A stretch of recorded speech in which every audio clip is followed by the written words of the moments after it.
Gametogenesis. अब वास्तव में रिप्रोडक्टिव इवेंट शुरू हुए। जहां आपने चैप्टर की शुरुआत की थी तो हमने कहा था रिप्रोडक्टिव इवेंट्स के नाम पे पहला नाम था गैमेटोजेनेसिस, फिर था इंसेमिनेशन, फिर था फर्टिलाइजेशन, फिर था इम्प्लांटेशन, ऐसे नाम दिया। लेकिन गैमेटोजेनेसिस से हमने चैप्टर इसलिए नहीं शुरू किया क्योंकि पहले जहां गैमीट बनना है, जहां से गैमीट ट्रेवल होना है, वो रास्ता तो देखना। तो गैमेटोजेनेसिस मेल में और फीमेल में दोनों में काफी अंतर भी है। रिजल्टेंट अलग है कि भाई हमारे में भी हैप्लॉइड गैमीट के नाम पे स्पर्म बनता है और फीमेल में हैप्लॉइड गैमीट के नाम पे अंडा बनता है। तो जो मेल में ये काम हम करेंगे तो उसे नाम देते हैं हम लोग स्पर्मेटोजेनेसिस। स्पर्मेटोजेनेसिस। जितना अच्छा आप स्पर्मेटोजेनेसिस सीखोगे उतना ही अच्छा oogenesis समझ में आएगी। अगर ये नहीं सीखोगे तो oogenesis कतई समझ में नहीं आएगी। इसका नाम तो बड़ा आसान हो गया। स्पर्मेटोजेनेसिस का मतलब फॉर्मेशन ऑफ स्पर्म। स्पर्म का फॉर्मेशन कहलाएगा स्पर्मेटोजेनेसिस। आप बता दो कहां होता है? सेमिनिफेरस ट्यूब्यूल में जगह पूछ रहा था मैं। हमने इससे पहले आपको 3 चीजें पढ़ाई। फॉर्मेशन कहाँ हुआ तो सरल आंसर करना हो तो कहिए टेस्टिस, अंदर घुस के बताना हो तो बताइएगा सेमिनिफेरस ट्यूब्यूल। फिर फॉर्मेशन के बाद एक शब्द इस्तेमाल हुआ था मैचुरेशन कहाँ हुआ था, तो दैट इज एपिडिडाइमिस। पढ़ा करिए, ना पढ़े मत बोला करिए। तो जो मैचुरेशन शब्द इस्तेमाल हुआ था वो एपिडाइमिस जहाँ की भाषा थी। Epididymis temporary stores sperm till its maturation. फिर जब मैच्योर हो जाएगा तब हम स्टोर करते हैं, वो है वासा। तो मुझे आज एपिडाइमिस या वासा डिफरेंस की आवश्यकता नहीं, मुझे सिर्फ सेमिनिफेरस ट्यूब्यूल की बात, क्योंकि वही स्पर्म का फॉर्मेशन। फिर दूसरा सवाल, कब स्पर्मेटोजेनेसिस कब से? क्या जिस दिन हम पैदा होते हैं उसी दिन शुरू हो जाता है? नहीं, it starts from the age of puberty. लेकिन ये पॉइंट फीमेल में बदल जाएगा। फीमेल में oogenesis की शुरुआत उस फीमेल के पैदा होने से पहले से शुरू हो जाती है। वो लड़की जब अपनी माँ के पेट में होती है तभी से oogenesis शुरू कर लेती है। तो इसलिए यहाँ पे लाइन इंप्रेस नहीं कर पा रही, लेकिन जब इस लाइन को हम oogenesis से कंपैरिजन करते हैं तो बड़ी इंप्रेसिव लाइन हो जाती है। तो अभी तो सरल सी लाइन दिखती है, that it starts from age of puberty। अब पुरुषों में जब हम बात करते हैं प्यूबर्टी स्टेज की तो थोड़ी बढ़ा के करते हैं 11 से 15 साल। लड़की होती तो कहते हैं 9 से 13 साल टिपिकली। इनको कसम उसम नहीं खिला रहे हैं, किसी बॉयज में 17 साल पे प्यूबर्टी जाती है और किसी में 9 या 10 साल पे भी आ सकती है, लेकिन यूजुअली हम इतना ही लेते हैं। क्यों ऐसा होता है? Under influence of hormone. हमारे शरीर में कुछ हार्मोन आते हैं, तो हम पूरा कर दें अंडर इन्फ्लुएंस ऑफ हार्मोन्स। तो अभी मैं स्पर्मेटोजेनेसिस पढ़ा लूं तो मैं हार्मोन के नाम भी बता दूं, लेकिन वो हार्मोन कुछ बदलते हैं। जब तक वो हार्मोन आएंगे नहीं तब तक ये स्पर्मेटोजेनेसिस शुरू नहीं होगी, प्यूबर्टी भी नहीं होगी। अब अपना डायग्राम याद करिए सेमिनिफेरस ट्यूब्यूल वाला। सेमिनिफेरस ट्यूब्यूल में 2 प्रकार के सेल आपने पढ़ी थी। एक का नाम था क्यूबॉइडल सेल थी, मेल जर्म सेल, जिसे हम स्पर्मेटोगोनिया भी कहते हैं, और एक लंबी लंबी कॉलमनर सर्टोली सेल। तो सर्टोली सेल का कोई झमेला नहीं है स्पर्मेटोजेनेसिस। उसका काम वही बता दिया था, नरिशमेंट।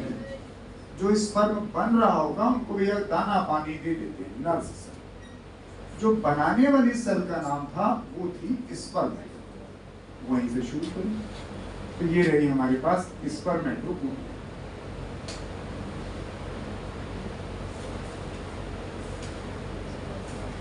जिसे आपने नाम दिया था उस समय तो मैं फिर भी दे दूं, मेल जर्म सेल।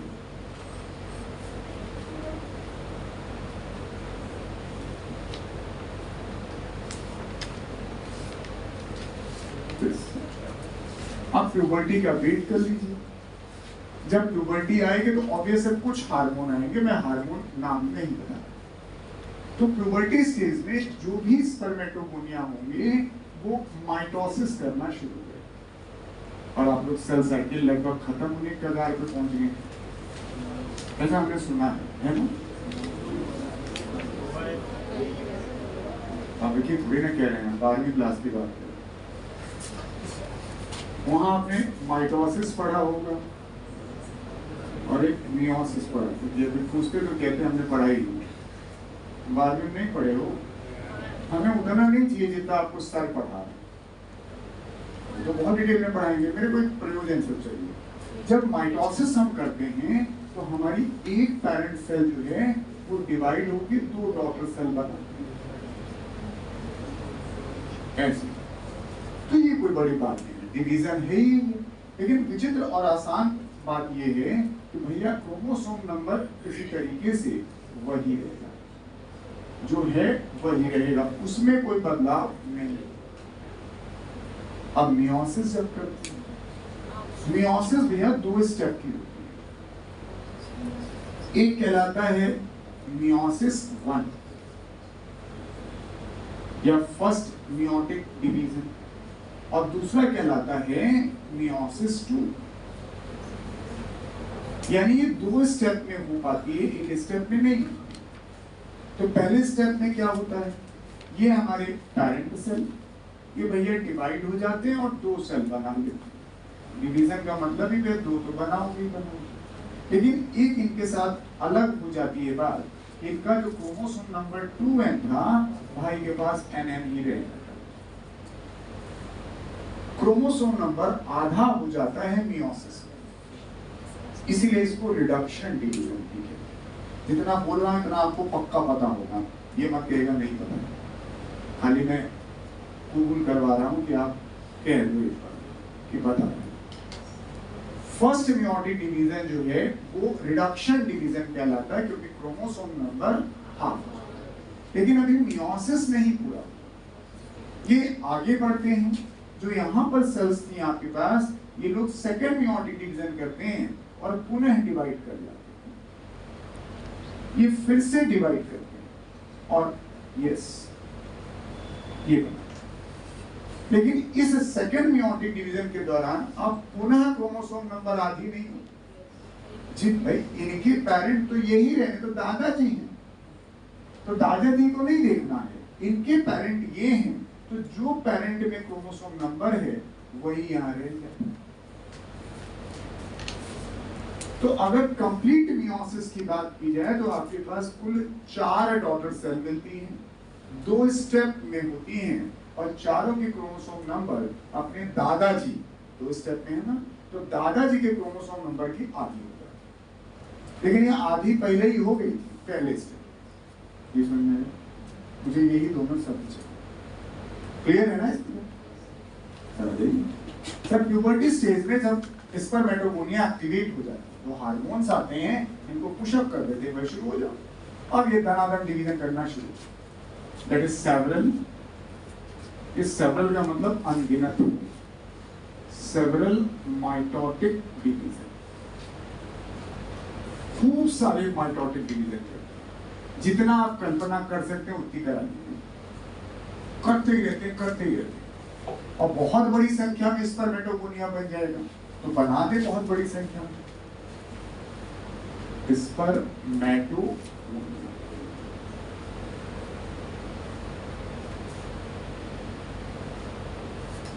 अब हम बहुत बड़ी संख्या थोड़ी ना बनाए, हम तो 2 बना दे रहे हैं, खाली इस एरो बना के दिखा दिया कि सर वो 2 पे रुकेगी नहीं, वो ऐसे ही चलती रहेगी। तो प्यूबर्टी स्टेज से spermatogonia in male germ cell activate हो जाती है सेमिनिफरस टिश्यू की, और वो लगातार माइटोसिस करती है।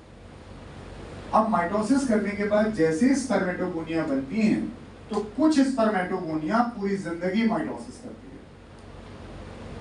कुछ स्पर्मेटोगोनिया पूरी जिंदगी सिर्फ माइटोसिस करती रहती हैं, वो स्पर्मेटोजेनेसिस नहीं करती, जैसे ये वाली कॉन्टिन्यू माइटोसिस।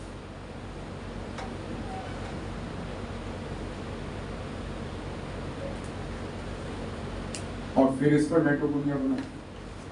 इसीलिए पूरी जिंदगी भर मेल में स्पर्मेटोगोनिया कभी समाप्त नहीं। यही लाइन शुरू में लिखी थी कि गैमेटोजेनेसिस में मेल और फीमेल में थोड़ा अंतर है। मेल में गैमेटोजेनेसिस ओल्ड एज तक होती रहती है, जबकि फीमेल में गैमेटोजेनेसिस एक सर्टेन एज के बाद बन जाता है। क्योंकि ये वाली जो प्रक्रिया है ना, स्पर्मेटोगोनिया लगातार पूरी जिंदगी ऐसे ही डिवाइड करता रहता है। अभी फिर लौट के आएंगे, हम तो पढ़ने कुछ और ही जा रहे हैं। अब स्पर्मेटोगोनिया की बात करें, जो स्पर्मेटोजेनेसिस कराए, ये स्पर्मेटोजेनेसिस थोड़ी ना। तो जितने स्पर्मेटोगोनिया को स्पर्म बनाना है, वो लोग अपना साइज पहले बड़ा करते हैं। सब प्यूबर्टी के बाद हो रहा है, अब ये अपना साइज ग्रो करा दे। जब साइज ग्रो कर लेते हैं तो इनका नाम बदल जाता है, और इनको हम लोग क्या देते हैं, प्राइमरी स्पर्मेटोसाइट।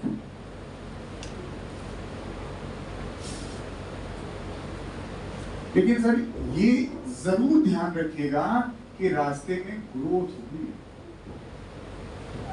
जब आप इसे ध्यान रखेंगे ग्रोथ हुई है, तो जो क्रोमोसोम नंबर है वो भी वही रहेगा। ग्रो करने में क्रोमोसोम नंबर थोड़ी ना बढ़ जाएगा, और संख्या भी वही रहेगी। जितने स्पर्मेटोगोनिया होंगे उतने ही प्राइमरी स्पर्मेटोसाइट। ये सवाल लोग पूछते हैं, to form 100 primary spermatocyte how many spermatogonia is required? 100। क्योंकि यहां से यहां बनने में डिवीजन नहीं। लोगों को गलत हो जाता है सवाल, आदत रहती है सोचते हैं डिवाइड कर।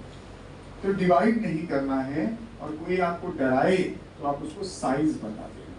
एग्जाम में नहीं, कोई बच्चे डरा देते हैं कभी कभी, कभी 2 बनती है तो आपको ग्रोथ का अंदाजा लग जाता है। साइज इसका सच्ची में बड़ा हुआ, यानी यूं ही नहीं लिखा ग्रोथ। साइटोप्लाज्म लगभग देखिए डबल सरफेस एरिया। वैल्यू नहीं याद करनी है, मैंने ये बड़ा फेस किया है। बच्चा इस शब्द को खा जाता है और कहता है सर एक स्पर्मेटोगोनिया, सर 2 प्राइमरी स्पर्मेटोसाइट। तो स्पर्मेटोजेनेसिस शुरू हो गई है, ऐसा ना सोचे शुरू नहीं हुई। अब जो प्राइमरी स्पर्मेटोसाइट है जब ग्रो कर जाते हैं, अब ये कहते हैं अब हम मियोसिस करते हैं। अब इट अंडरगो मियोसिस और फर्स्ट मियोटिक डिवीजन करना शुरू करते हैं।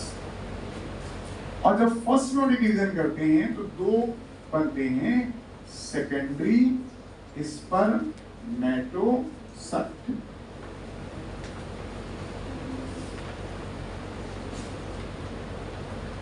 देखिए फर्स्ट मियोटिक डिवीजन वहां बताया था, 2 डॉटर सेल बननी चाहिए, तो 2 डॉटर सेल बना।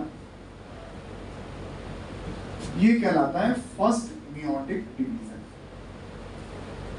फर्स्ट मियोटिक डिवीजन, आप मियोसिस 1 भी कह सकते हैं। और यही था रिडक्शन डिवीजन। को क्रोमोसोम नंबर कितने हो गए? हाँ, बोर्ड पे देखो, अगर ये देख नहीं पाओगे तो हम फिर फायदा होगा नहीं, तो किताब पे ही बना। तो जो स्पर्मेटोगोनिया है उससे प्राइमरी स्पर्मेटोसाइट जो बना वो वाया ग्रोथ बना। इससे क्रोमोसोम नंबर 2 है, यहाँ भी 2 है। संख्या जितनी थी, एक हमने बनाई है तो एक ही बनाई, 1000 स्पर्मेटोगोनिया लिए हुए तो 1000 बनाए थे। लेकिन जब प्राइमरी स्पर्मेटोसाइट से सेकेंडरी स्पर्मेटोसाइट बनता है तो ये वाया मियोटिक डिवीजन। लेकिन पहला स्टेप है रिडक्शन डिवीजन है, जिसे आपने वहां कहा था, this is the reduction division. तो क्रोमोसोम नंबर हाफ। यहां पर जो फर्स्ट आप बात कर रहे हैं reduction division, sir it is equal. ये लाइन इक्वल लिख जा रहा हूं, लेकिन जब फीमेल में मैं मियोसिस कराऊंगा तो अनइक्वल कराऊंगा। वहां पर यहां पर जो दोनों सेकेंडरी स्पर्मेटोसाइट बन रहे हैं वो एक साइज के बन रहे हैं, जैसा फोटो में दिख रहा है। जब फीमेल आप पढ़िएगा तो अनइक्वल टाइप का डिवीजन, एक बड़ी सी सेल बनेगी और एक चिया भर की छोटी सी सेल बनेगी। मैक्सिमम साइटोप्लाज्म एक ही डॉटर सेल के पास चला जाता है। तो ये वहां पर मैं आपसे फिर कहूंगा कि वहां पे क्या लिखा, लेकिन अभी मियोसिस तो पूरी नहीं हुई। अब सब भैया लोग कहते हैं हम दूसरा डिवीजन भी करेंगे, तो ये लोग दूसरा डिवीजन कर लेते हैं, ये भी। और यस, देखिए सेकंड स्टेप अब क्या बनेगा, स्पर्मेटेड।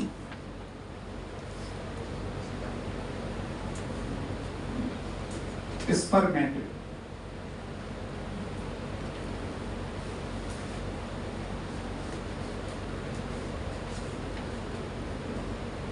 तो कितने स्पर्मेटेड बने टोटल? अभी अगर शुरू से देखें तो 4, लेकिन अगर यही सवाल हम सेकेंडरी स्पर्मेटोसाइट से पूछते तो कितने बनाते?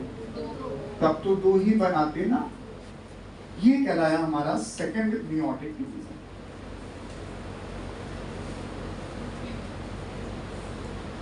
सेकंड मियोटिक डिवीजन, जो सेकंड मियोटिक डिवीजन होता है टिपिकली माइटोसिस की तरह ही होता है। इन दोनों को मिला लीजिएगा तब आप कह पाओगे भैया मियोसिस पूरी।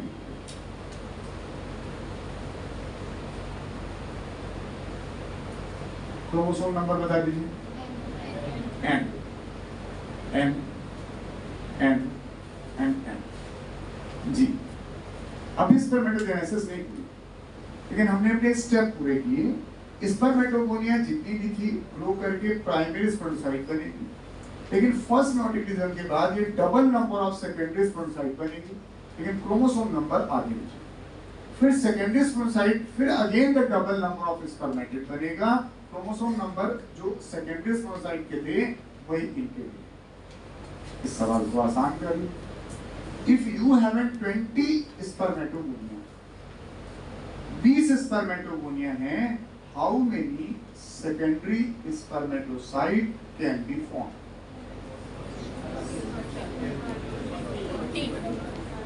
कॉन्टेंट बोला बीच में, जितने होंगे उससे दुगने ही तो बनेंगे। अगर मैं पूछूंगा कि सर कितने स्पर्मेटिड बनेंगे तो 4 गुने बनेंगे। देखिए ना, इसलिए मैंने एक ही लिया है और ये 4 बनेंगे। उल्टा करके पूछ लीजिए, just to form the 20 spermatid, how many spermatogonia is required? 5। ये बातें इसलिए आप कह पाते हैं क्योंकि डायग्राम दिख रहा है। जब डायग्राम नहीं दिखता है तो आपको ये विजन आपकी इमेजिन करना। जब तक ये आपको अपने मन में डायग्राम दिखता रहेगा तब तक इसके सवाल सही कर पाएंगे। ये मिटा तो सवाल मिलेगा, लेकिन अभी इस पर नहीं बना। फोटो देख लीजिए, अगर कभी आपको देखने को मिले तो स्पर्मेटोगोनिया ऐसा बनेगा, प्राइमरी स्पर्मेटोसाइट ऐसा बनेगा, सेकेंडरी भी बना दें अगर मान लीजिए तो मान लीजिए वो ऐसा बनेगा, सर स्पर्मेटिड भी ऐसा बनेगा, मतलब ऐसे ही सेल होती है। फिर हम तो कुछ और जानते हैं, स्पर्म में तो पूंछ होती है, वो तो है। तब इनको पता चला कि बड़ी लंबी दौड़ लगानी है जीवन, इंसेमिनेशन के बाद दौड़ तो लगानी है, तो उनका भैया पूंछ दो, तभी तो दौड़ लगानी। तो भैया सारे स्पर्मेटिड जितने बनते हैं सब लोग अपनी मॉर्फोलॉजी बदलते हैं, कहते हैं इससे काम चलेगा नहीं, आने वाला वक्त बहुत बुरा है, कहीं अगर आप इंसेमिनेशन के थ्रू पहुंचे तो कंपटीशन बहुत है। तो सब के सब स्पर्मेटिड जो थे undergo the change and form the typical structure of the sperm। पूंछ वाला स्पर्म बना लेते हैं, और जब पूंछ वाला स्पर्म बना लेते हैं तो भैया का नाम हो जाता है स्पर्म, या फिर बढ़िया नाम लिखना होता है तो स्पर्मेटोजोआ लिखते हैं। लेकिन आदत खराब है, हम लोग स्पर्म नहीं जानते। स्पर्म और स्पर्मेटोजोआ इज द सेम। सब जगह दो नाम नहीं लिखूंगा मैं, हर जगह छोटा बड़ा नाम लिख दे रहा हूं। Sperm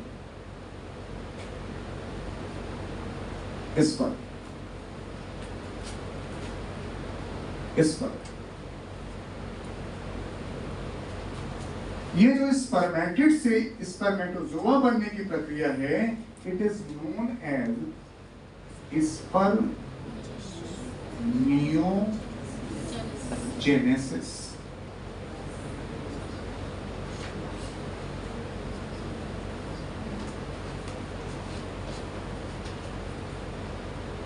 this is the only morphological change. No आपके पास किसी प्रकार का डिवीजन नहीं होने वाला। तो क्रोमोसोम नंबर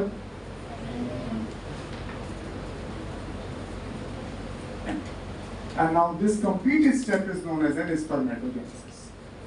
ये वाला स्टेप जो यहां से आपने शुरू किया था, इस जगह से लेकर यहां तक की प्रक्रिया को हम लोग स्पर्मोजेनेसिस।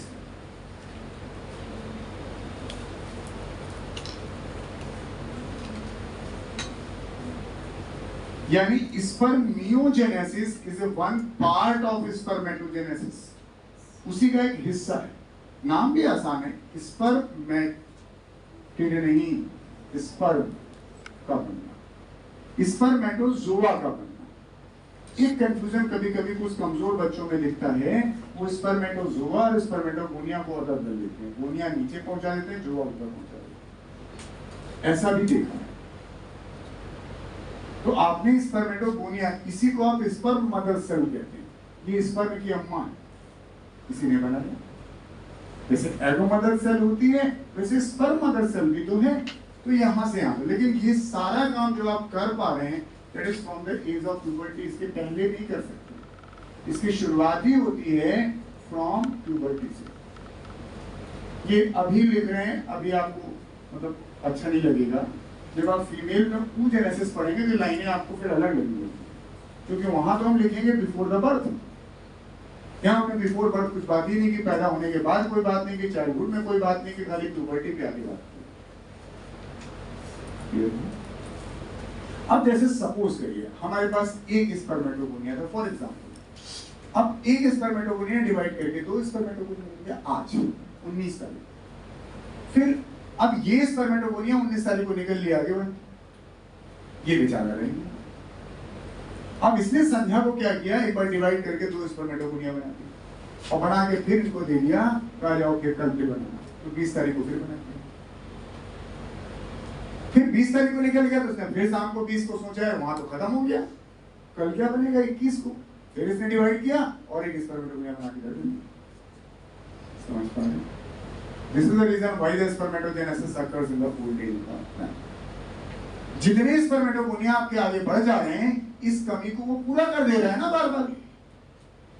और ये लाइन बड़ी इंप्रेसिव लाइन है फीमेल में, no more oogonia can be formed in female after the birth. हमारे में मरते वक्त भी स्पर्मेटोगोनिया बनेगी और फीमेल में पैदा होने के बाद एक oogonia नहीं बनेगा, जितना बनना है सब पैदा होने के पहले बन जाए। जिससे ये स्टेप जो आपको नजरअंदाज लोग कर देते हैं, this is really important in comparison to the oogonia। हमारे में स्पर्मेटोगोनिया देखिए कंटिन्यू रहता, होल लाइफ रहता। हम चाहे 55 साल के हों और अगर जिंदा रहें तो 155 के, तब भी कम हो जाएगा लेकिन समाप्त नहीं। लेकिन oogonia यानी एग मदर सेल फीमेल में एक समय के बाद नहीं बनती, जितना बनना होगा सब पैदा होने के पहले। Is it clear? ये कंप्लीट प्रक्रिया आपकी स्पर्मेटोजेनेसिस है। जरा दूसरा हिस्सा देखिए, अगर मैं इसके सवाल जनरेट करूं, चलिए सवाल ये है कि just to form the 23 spermatozoa, 23 spermatozoa बनाने, at least how many spermatogonia is required? 23 spermatozoa बनाने हैं, कम से कम कितने स्पर्मेटोगोनिया की आवश्यकता है? 6, क्योंकि 5 लेंगे तो 20 बनेंगे, 6 लेंगे तो 24 बनेंगे, और आपने कहा था 23, तो कम से कम आपको 6 लेना पड़ेगा, तो 5 आंसर नहीं होगा। यूजुअली डिजिट्स में ही आंसर होता है कि जो आपको क्वेश्चन दिया जाता है 1 से लेकर 4 में आ जाता है। कभी कभी वो एक अनइवन नंबर दे देते हैं, हम बच्चा सोचता है सर ज्यादा बन गया तो निकाल देना, फेंक देना, 23 पकड़ा देना। आपने हमसे कहा ना 23 चाहिए, तो हम 24 बनाए, फेंक देंगे, 23 आपको दे देंगे। At least how many? तो मैंने इसलिए पूछ लिया कि बच्चा सोचता मैं करूं क्या, या 5.25 कर दूं क्या? 5.25 कैसे ले लूंगा? 5.25 लोगे तो हो जाएगा, लेकिन 5.25 कैसे लाओगे आप, ये अंदाजा लगाइए। ठीक, एक दूसरा सवाल है, उन्हें लिखूंगा। Chromosome number of somatic cell, somatic cell is 40। Somatic cell समझते हैं? ठीक। What will be, Shirin Kamal बताइए, what will be chromosome number of cells present in seminiferous tubule। जो हमारी सोमैटिक सेल है उसमें क्रोमोसोम नंबर 40 है, लेकिन जो सेमिनिफेरस ट्यूब्यूल हैं उनमें जो आपकी सेल्स पाई जाती हैं उनमें कितने क्रोमोसोम?